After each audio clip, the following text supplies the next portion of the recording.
All right. So are you ready to explore the Netherlands? Yeah, let's do it. But not just like the typical tourist stuff. You know what I mean? Right, deeper than the tulips. Exactly.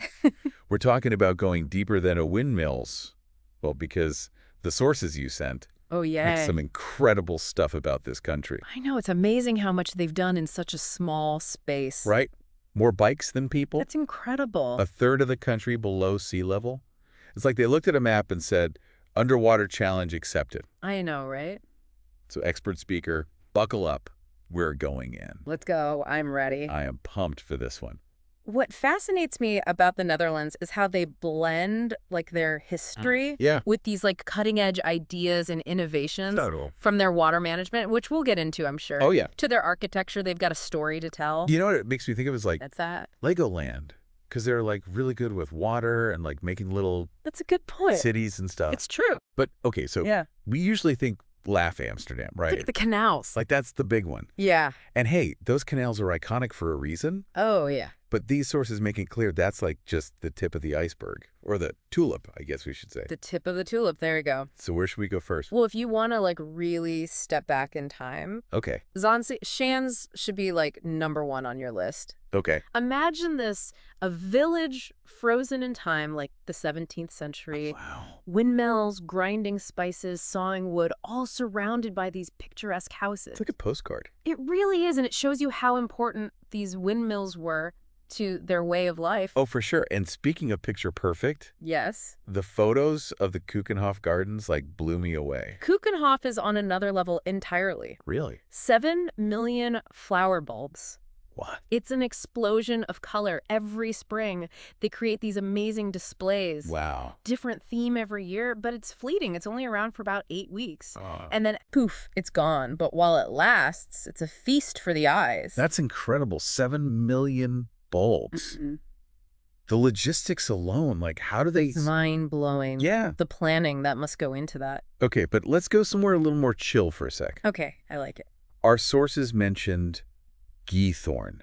Ah, Yes. Car-free village. Tell me more about that. Geethorn is where you go for that, like, serenity. Okay. Imagine, instead of streets, you've got these peaceful canals. Oh, wow. And you're gliding along in a boat passing these thatched roof farmhouses. That sounds so peaceful. It is. You just hear the water lapping, the birds chirping. It's the ultimate escape from, like, the city. That sounds amazing. Yeah. I need a little Geethorn in my life. I think we all do. But okay, so we've got these charming villages and vibrant gardens. Yes. But the Netherlands is also known for being really inventive, right? Yeah. Like, especially when it comes to water, which makes sense given their whole situation. Absolutely. They've been, like, wrestling with water for centuries. Yeah. And Kinderdijk is the perfect example of that struggle. Okay. It's a UNESCO World Heritage Site with these 19 majestic windmills from the 18th century. 19 of them. 19! And they're still functional today, pumping water to keep the land dry. Wow. That's so cool. It highlights how connected they are to their environment. It's true. A third of their country's underwater, and they're not just surviving. I know, right? They're thriving. Thriving. Okay, and speaking of places with stories, what about The Hague? The Hague. It's more than just government buildings, It's right? so much more. It's this blend of history, art, international importance. Okay. You've got the International Court of Justice, And the Peace Palace, right. symbolizing their commitment to diplomacy and justice. That's awesome. And then you have world-class art like Vermeer's girl with a pearl earring at the Mauritshuis Museum. Oh, man, that painting is incredible. It really is. I'm adding The Hague to my list, like, right now. Good. You won't regret it. What I love is how these sources reveal, like, these unexpected sides to places that you think you know, Yeah. like Delft. Oh, Delft. Okay. Famous for the blue and white pottery, Right, Delftware. but there's more to it. Oh, yeah, Delft is charming. Okay. Walking the streets is like stepping into a Vermeer painting. I mean, the light, the canals, it's all there. And Vermeer himself, the artist behind Girl with a Pearl Earring, Yeah, he drew inspiration from Delft. that makes sense. You can feel his presence in the city. Totally.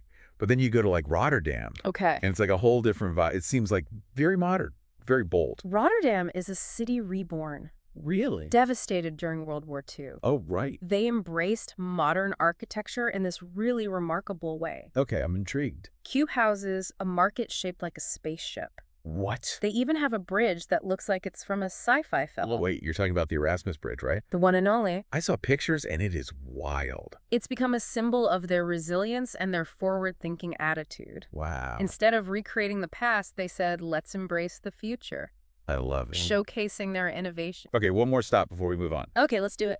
Leiden. Ah, Leiden. Even the name sounds so academic. It's the oldest university in the Netherlands. Really? Founded in 1575, it's got a certain energy to it. Okay.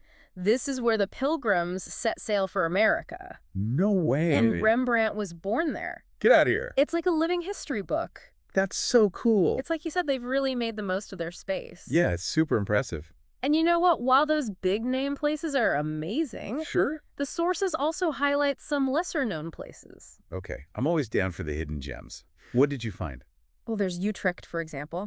Okay. It often gets overshadowed by Amsterdam. Right. But it has this amazing energy, Yeah. a charm all its own. I did see pictures of the canals there, and they look so different from Amsterdam. Yeah, they've got this cool thing where the wharfs are built right at canal level. Oh, wow. So you have these cafes and shops spilling out onto the water. That sounds lovely. It's really cozy. And don't forget, Utrecht has one of the oldest universities in the Netherlands. Right, I forgot about that. Founded way back in 1636. Wow. So there's this really cool mix of like old and new. I love that. What a cool combination. Yeah, it's a vibe. And speaking of youthful energy, Yes. the sources mention Groningen as a city that never sleeps. Okay. I'm intrigued. Tell me more. Groningen is where you go for the nightlife. Oh, really? It's another university town Makes sense. known for its picturesque canals. I'm picturing it. Yep. But here's the kicker.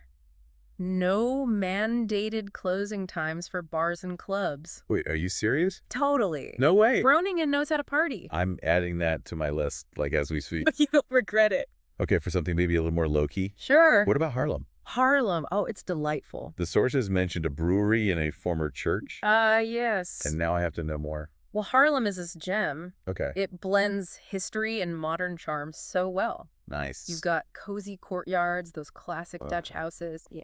You can check out the Taylor's Museum.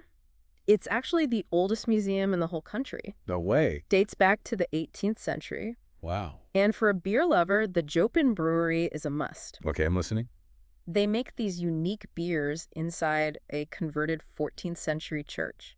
What? That's amazing. It's such a cool example of how the Dutch honor their past, but also embrace new ideas. I love that it's like the best of both worlds. Exactly. This deep dive is showing me so many sides of the Netherlands I never even considered. It's a fascinating place. I knew about the windmills and the cheese, of course. Right, of course. But their culture, their whole approach to life, yeah. it's really interesting to learn about. It's incredible how they have created this society in such a small area. Right. They've had to be resourceful, Absolutely. And innovative. especially with the whole sea situation, you know, Exactly. You don't deal with that without a strong sense of community. and cooperation. That's for sure. I feel like that probably influences a lot of their culture. It's ingrained in them, you know? The Dutch are known for being practical, direct, and they really value social responsibility, Makes sense. equality, sustainability, and of course that work-life balance. Who doesn't love that? Exactly. It's like they've been working together to hold back the sea for centuries. That's a great way to put it. You don't do that without being on the same page, you know? It takes team effort for sure, and that carries over into everything else. Totally. How they make decisions, how they welcome people from different backgrounds. It's all connected. You know, it's kind of inspiring What's that? that they're proof you don't have to be a huge superpower to make a difference.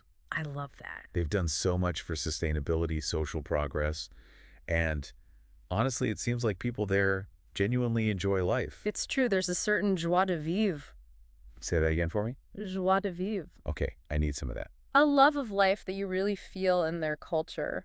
I love it. Whether they're having coffee by the canal, cycling through a village, or dancing all night in Groningen. Or groaning in, yeah. They know how to embrace the good stuff. You've convinced me. I'm glad to hear it. I need to book a trip to the Netherlands ASAP. You absolutely should. But where do I even start? That's part of the fun, right? True. There's no wrong answer. You could start in Amsterdam and branch out, or pick a region that speaks to you. Yeah, that's a good idea. Yeah. I was thinking with all those canals and that cycling culture, Yes. what if I like really tried to do it like a local, I love it. rent a bike explorer at my own pace? Now you're talking. That adventurous spirit will take you far in the Netherlands. I'm ready. Imagine cycling along those dikes, windmills in the distance, Oh my gosh. stopping for a picnic by a canal. That sounds amazing. It's an experience you won't find in any guidebook. You're making me jealous. But okay, we've talked about the windmills, the tulips, the cheese. The classics. What about the food? Oh, the food. What are some must-try Dutch dishes? You have to try stroopwafel. Stroopwafel. Okay, I'm ready. They're these thin, crispy waffles with caramel syrup inside. Oh my, Absolutely divine. I'm so in. Then there's poffertjes, Poffer cheese, what's that? like tiny fluffy pancakes, usually with powdered sugar and butter. Okay, those both sound dangerously addictive. They're pretty amazing. What else? And you can't forget bitterballen. Bitterballen. Okay. Savory little meatballs, often served with mustard. Ooh, The perfect pairing with a Dutch beer. this is dangerous. I'm getting hungry just thinking about it. It's all part of the experience. It's official. I'm booking a flight tonight. Yeah. Any last pieces of advice before we wrap up this deep dive into the Netherlands? Just one. Okay, I'm listening. Go with an open mind and a sense of adventure. I like it. And the Netherlands will surprise you in the best possible way. I love the words to travel by expert speaker. This has been amazing. The pleasure was all mine. I feel like I've learned so much more than just facts about the Netherlands. That's great to hear. Like I have a whole new perspective on their culture, their values, their way of life. It's a special place for sure. You know, it's funny you say that because I was just thinking this deep dive has given me a serious case of wanderlust. I can imagine. And it seems like the Netherlands is all about those simple pleasures. It's true. A bike ride, a coffee by the canal, a stroopwafel or two. Exactly. They really know how to savor those everyday moments. Yeah, and in a world that's always so chaotic and rushed, Right. it's kind of refreshing to see a place that prioritizes like living well, you know? Absolutely. Sustainably, intentionally, and with a lot of heart. Totally. And it makes you wonder, like, What's that? have they figured out some secret recipe for happiness? Maybe they have. And the best part is they're willing to share it. They're very welcoming. So, okay, last question for you, expert speaker. Shoot. If someone could only experience one truly Dutch thing on their trip, Okay. something that really captures the essence of the country, That's a tough one. what would you recommend? You know what I'd have to say? Rent a bike and explore the countryside. Feel the wind in your hair as you bike past those windmills, fields of flowers, those charming villages. Oh, wow. To me, that's the soul of the Netherlands. You've painted quite a picture there. It's an experience for all the senses. Yeah, like I can practically hear the wind and smell the flowers. Exactly. It connects you to the land, the culture, everything. Wow. I'm sold, expert speaker. This has been incredible. It's been a pleasure. I feel like I've learned so much more than just facts about the Netherlands. That's what we like to hear. It's like I've gained this whole new perspective on their culture, their values, their way of life. They have a unique way of looking at the world, that's for sure. They really do. And listeners, we hope this deep dive has inspired you to explore the Netherlands for yourselves. We had a blast putting it together. Whether you're drawn to the cities, the countryside, or yes, those iconic windmills. Can't forget the windmills. Netherlands has something for everyone. Absolutely. So until next time, keep exploring. Happy travels, everyone.